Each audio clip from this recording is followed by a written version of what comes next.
আমার ভাই আবু যরকে আগে মৃত্যুদণ্ড দিয়েন না।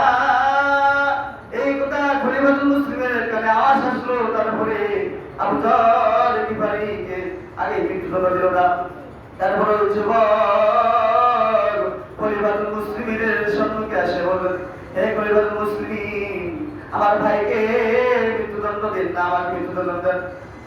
তো খলিফাতুল মুসলিম বলেছেন, হে যুবক, তোমার কাছে তো আমি কোনো লোকজন পালাই নাই, কোনো প্রস্তুতবাহী পালাই নাই, তুমি কেন আসলা?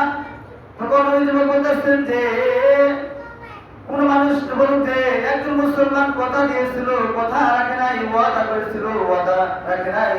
আমি চাই না যে এক মুসলমান কষ্ট পাবে আমার বাবা হয়, সেজন্য আমি আইছি। তখন হযরত আবু যর গিফারি রাদিয়াল্লাহু আনহু বলেছেন, খলিফাতুল মুসলিম বলেছেন, হে আবু যর, তুমি কেন এই যুবকের জিম্মাদার হলা?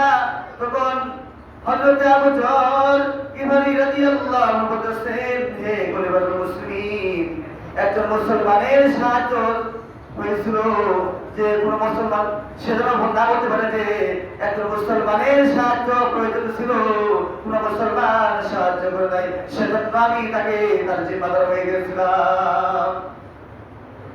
তারপরে ওই দুইজন যুবক বলেছেন, হে খলিফাতুল মুসলিম, আমি আমার বাবার আমরা প্রতিশোধ চাই না, আমরা তাকে মাফ করে দিলাম, ওই যুবককে মাফ করে দেন, তার আমরা মৃত্যুদণ্ড চাই না। তখন খলিফাতুল মুসলিম ওই যুবককে মাফ করে দিলেন। বলুন সুবহানাল্লাহ।